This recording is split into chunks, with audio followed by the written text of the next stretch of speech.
So what if they say no? Because they could.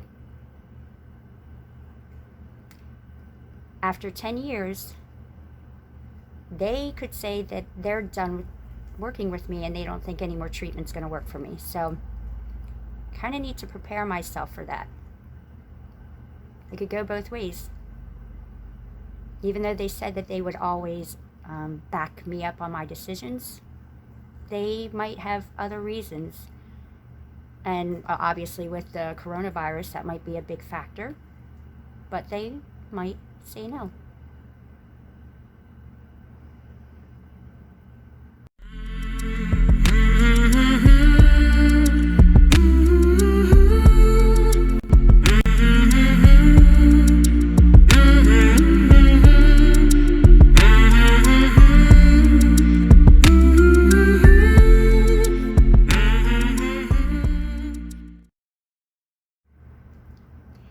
Hey guys, as you can see, it is nighttime and I'm videoing, but I started to do this video. Reset systems.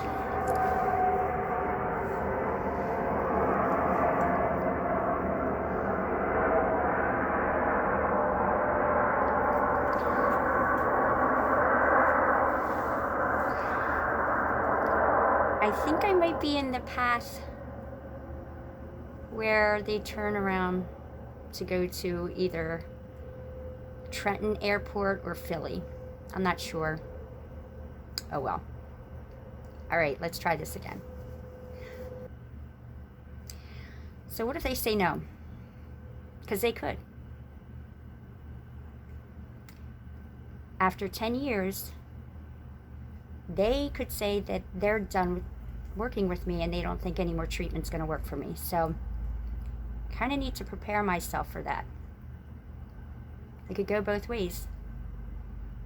Even though they said that they would always back me up on my decisions, they might have other reasons. And obviously with the coronavirus, that might be a big factor, but they might say no.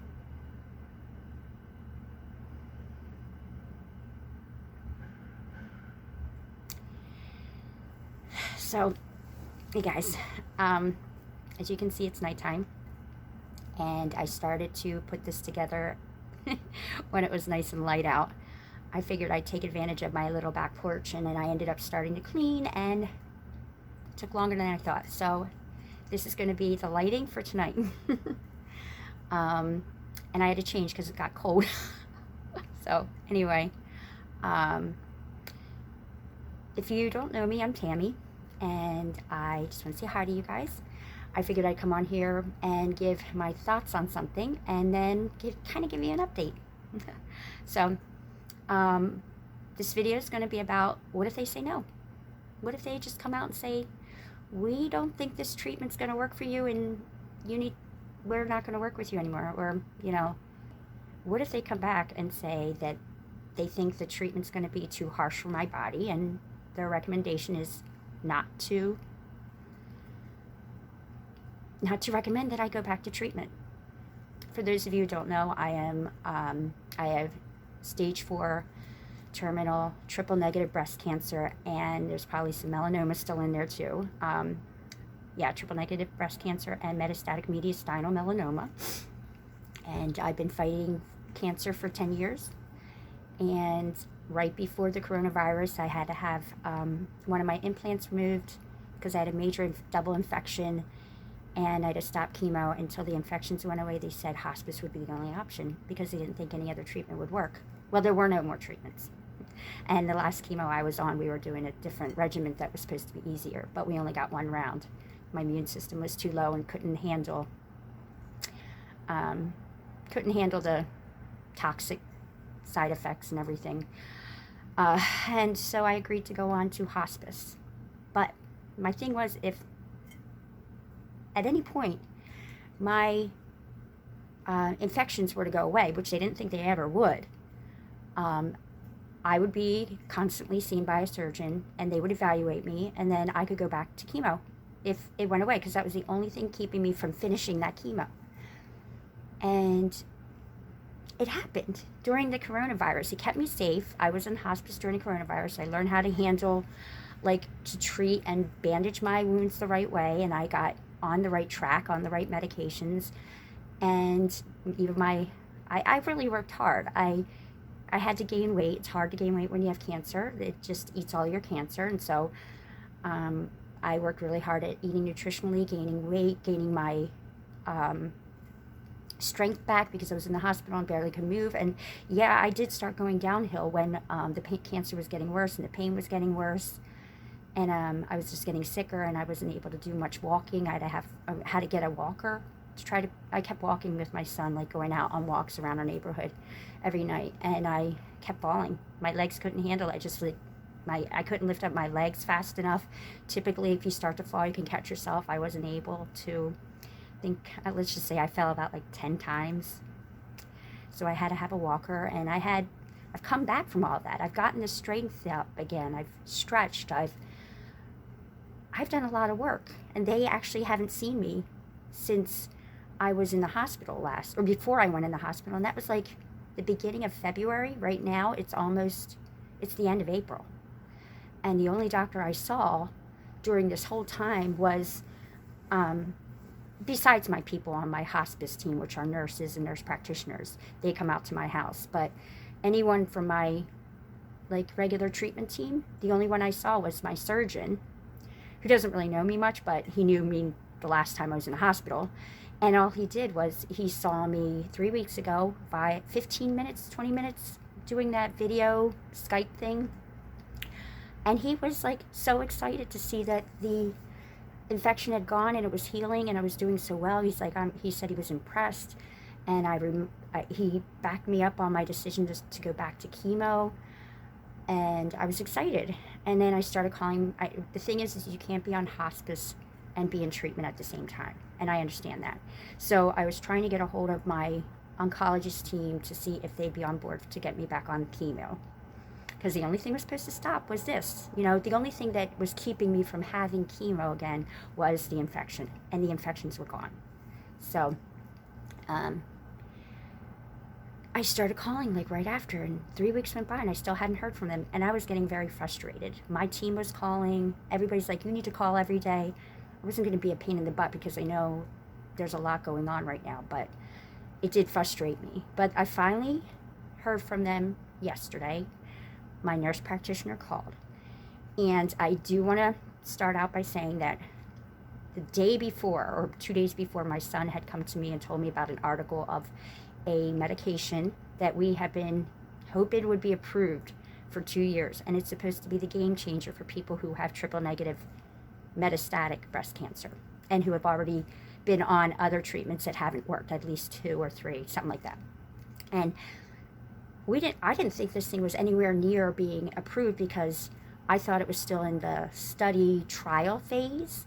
That's what we had, what I'd found out back, I think it was either January or December or January when I talked to my doctor about it, that it wasn't anywhere near being approved. So when the coronavirus came, they stopped all trials, all clinical trials for cancer, and so I didn't think it would ever even be approved. But this evidently was already past that and was just, they kind of pushed it up. They did it on a fast track. It was supposed to take another 2 years, but they, I guess last year, said they wanted an answer by May, and they got it. And it got approved, and they have a name. It's not like it's still in trial. It's actually a medication for triple negative breast cancer, people who have stage 4 metastatic triple negative breast cancer and have already had either 2 or 3 treatments that have failed. And I'm definitely there. So I was excited when I saw that. I'm like, yay, not only do I have this other treatment I can go back on, I have something that we've been waiting for that's supposed to be like this miracle thing, that it's not a chemo. I did a video about it already, but you can go ahead. I'll put the link below about what exactly it is. But it's not a chemo, but what it does is I think it boosts the effect of the chemo. It targets it right to where the cancer is, instead of having a toxic payload on the rest of the body so much. It's like a lot less toxin on your body, and the dose of the actual killing stuff to kill the cancer goes more to the cancer. So they're seeing really good like 6 more months of living, which is, for me, is a big deal. 3 months is a big deal.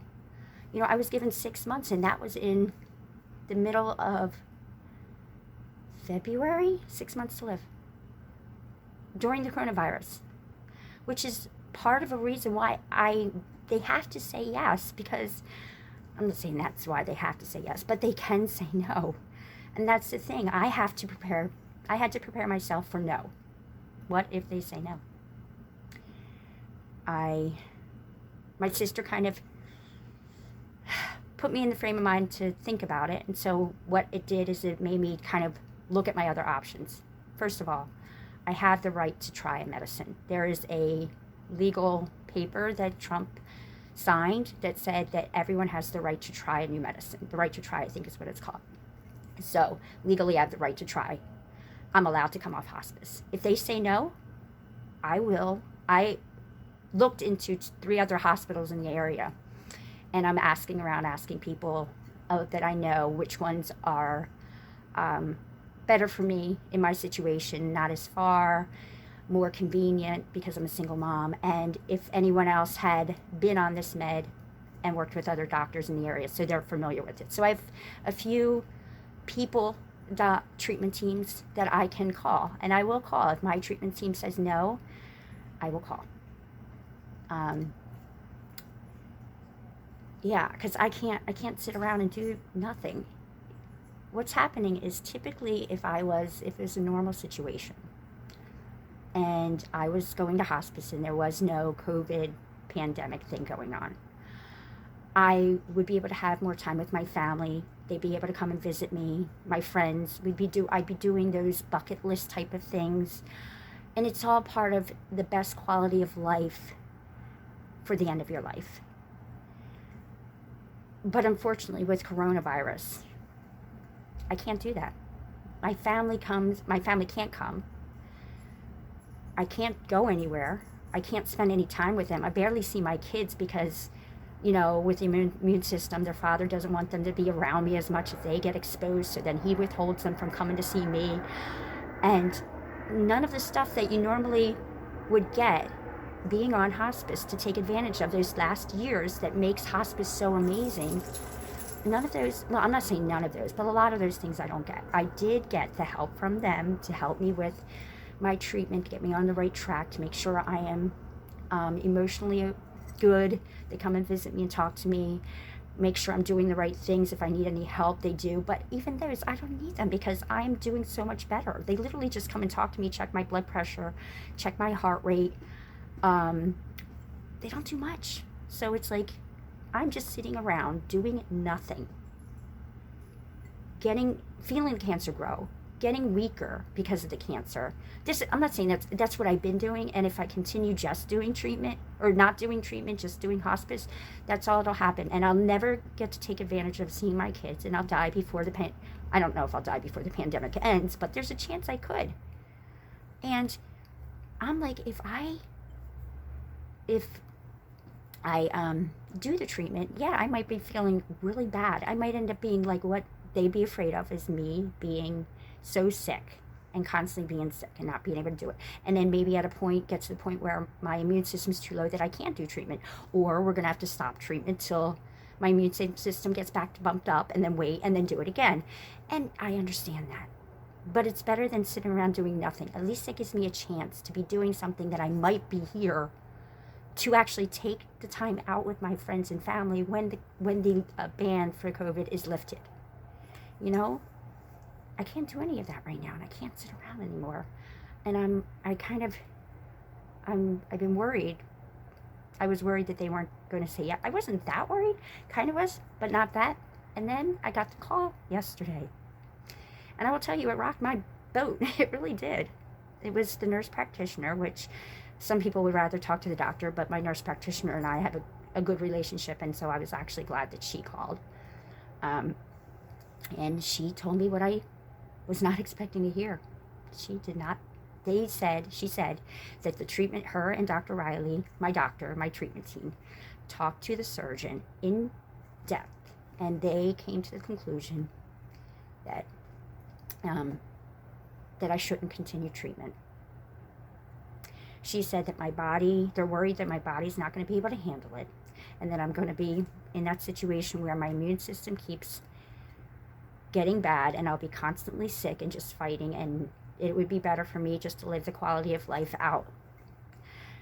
Now, she didn't give me a chance to really talk about my side and what's really going on and everything I just said there. She does know a little bit about my family, but she doesn't know a lot of the situation. And obviously, she knows that hospice, I can't take advantage of some of the stuff for hospice, but I'm sure she doesn't know I have no one here.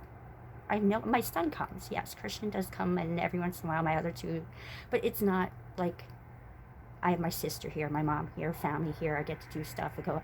She knows that. I mean, but she doesn't know details, like everything I just said, and a lot of those smaller details that make it so I can't take advantage of a hospice. And she mostly just wanted to let me know that they didn't recommend it. And then I said to her, well, and she was like, well, what were you hoping to do? And I said, well, number one, when we did the one treatment, we were doing the last chemo was the strongest dose they start you out with. And to be honest, I have not met anyone who actually did that dose. Everyone else did the less strong ones. Like what my dose was I had chemo once a week for 3 weeks and then 1 week off. And that is really taxing to your body. The other people that I know, either it's every other week or it's 3 weeks on, 1 week off. And so when we went through the whole regimen and we were having a hard time with the other treatment, Dr. Riley decided to switch me to the 3 week having treatment and then go 3 weeks and then 1 week have treatment. So basically have treatment every 3 weeks, which would be so much easier for my body. But we only got one round of it because I already had the infections, and then everything happened. And that was in January was the last time I saw him. So he didn't even say, let's come on in and get some x-rays and see where you stand. No, it was just no. And I'll be honest, I told her, I said, that's what I wanted to do. But now there's this new medication that is like Dr. Riley and I were hoping to get, and it's been approved. And she's like, what medication are you talking about? She had no idea. She said, honestly, usually it's you girls who bring us the information about new medications because we are just so busy, especially now, I'm sure. You don't have time to sit around and read about the new treatments. They're probably really busy. But I told her I really quickly went and found the name and I gave it to her. And she's like, what kind of treatment is this? And I tried explaining as much as I could, and I read whatever. And then she's like, okay. She goes, honestly, I've never even heard of this. I don't know what to tell you, but that was yesterday. That was Monday. And she said, give me to Wednesday, maybe Thursday at the latest, to do some research and talk to Dr. Riley, and I'll get back to you. Because, I don't know what to say about this because I've never even heard of it. And I'm like, okay, so there's still a chance. There's still a chance. They can still go yes, and they can still say no. And I just want to say how it actually did make me feel when I did hear the recommendation originally. Yesterday I tried to make this video like 3 different times, and every time I just started to bawl. I was crying. I know you guys sometimes say, show your emotions. Well, I couldn't even get through 3 words. So I gave up. And since then, I've thought more about it. I've been able to, become a little bit more rational and understand where they're coming from and see where I really stand with this. But basically, when I heard that they did not recommend any more treatment, I felt, in a way, betrayed. I'm like, 10 years, you guys have been telling me, we will do whatever you want and back you up. And then now you're saying no. I wasn't really angry. I was sad. I was sad. I was angry at the surgeon. Yes. Because when we were talking, he made it sound like he was absolutely on my back. But the way he made it sound, the way she made it sound, he said, was that no, he did not agree at all. And I'm like, why would you lie to me? Tell me the truth. Yeah, maybe he thought about it more. Maybe they looked at everything and he changed his mind. But that felt angry. But honestly, I felt betrayed. I felt it was part betrayal, and kind of like, it's a little weird though. When you compare it to what was different about that and when I went on hospice, them telling me you have to stay on hospice versus me saying, it's my decision, I'm going to do, I don't have any other option. I wasn't angry or anything, because I guess maybe it was my own me, even though I heard them say, we think you only have 6 months to live and you should be on this. And their recommendation was that I was never going to get better, even though it's weird, because when I heard them say it didn't really make a difference. It wasn't until I went home and I actually read it, like all of their notes and everything, the doctors, and I read it, that kind of hit me a little bit, like, oh my God, I'm really this sick. Last time it was different, because it was more my decision. And yes, I did read that they were saying that I only had 6 months to live, and that was when it hit me a little bit more, but I felt sick back then. I felt like I was dying. Now, I don't feel sick. Okay? Yes, I'm in pain. Yes, I have all those other things, and I see the tumors getting bigger. But I'm walking around now. People say they don't even know I'm sick. If they didn't know I had cancer, they would never know. I know I can do stuff. I don't need the help of hospice. Back then, I needed the help of hospice. So it was kind of like me making a decision and me kind of be like, okay, yes, I get it. But now it's like they're telling me, you're sick. You're too sick. So there was a little bit of a fear there too, that, oh my God, I'm really that close to death. But then I'm like, wait a minute, they haven't seen me. They don't know how I'm doing. They haven't seen me. How can they know? How can they make that decision without seeing me? So I have these thoughts in my head, and I will say there's a little bit of anger, but it's more betrayal than anything. And, you know, somebody once said, and I always heard her, she's no longer with us. She was a blogger. Her husband was a pastor, and she had 4 or 5 kids, and she got breast cancer. And she always said this one thing, which now I absolutely get it. Her comment was, people would ask her, why aren't you angry at God? Aren't you angry that you're in this situation, that you're dying? And she said, I'm not angry. I just feel like a little kid at a birthday party. And my parents are saying, it's time to go home. And I don't want to go. I'm having too much fun here. What if I leave? What if they do something? I don't want to go home. And I have a little fit, but that's kind of like, I get it. I get that feeling like I'm a little kid, and they're telling me, you're done. You don't have any more choices. You got to go home. You got to stop. We're going to say no. We're your parents. We know better. I get that now. I do. But I still feel like I have hope. I pray that they see what this treatment can do. And I know it may not work, but I need to be doing something to give me a chance, because I want to be able to see my kids and spend that time with them that you get at the end that I'm not getting. I want to be able to take a trip with my kids. I want to be able to sit around and talk about things. I want to be able to be with my family when I'm at the end, and I can't right now.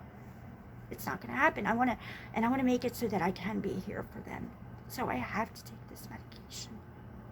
And if they say no, I will go somewhere else. I'll keep finding. I'll travel to New York if I have to. I will. I mean, I hope it's not going to be every week, but I'll do it. I know everybody's like, oh, well, COVID. What about COVID? I'm dying anyway. So if I catch COVID in the middle of that, whatever. And then I'm like, well, what if nobody takes me? Then I don't know what I'll do. I don't know what I'll do. If nobody will, if I can't do the treatment for whatever reason, that'll be very scary. I don't want to say that. Part of me is like, well, then till I die, I'll just drive the people to the hospital who need COVID and make sure, put myself in the way, you know, be okay with helping people, because I'm dying anyway, so I might as well just help them. So that's probably something I'll do, like volunteer somewhere that people won't volunteer who have a life. But I don't want to die. I'm not ready. Nowhere near it. I have to do this medicine. So pray that the medicine, that I get approved and they say yeah. And if not, that someone else. You know, God guides me to the right people to help me so I can do this medicine. I can't believe I got to the end without crying. Well, it got to the end and then cried. All right. So I will let you guys know as soon as I hear, like I said, either Wednesday or Thursday, so that's tomorrow or the next day. It may take me a day, depending on what happens. I may come right on if I'm so happy and make a video. I may wait if I'm upset. So I'm not saying if you don't hear from me for a few days, that means it's no, but I'm just warning you. It may be no. So, but I'll try to get a hold of you. I'll try to let you guys know as soon as I can what the answer is. All right. In the meantime, just pray that everything, that I'm okay during, with my heart and everything.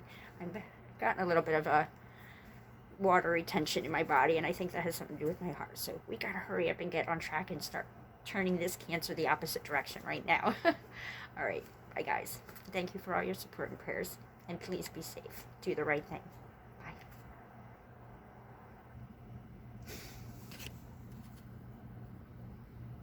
How do you turn it off?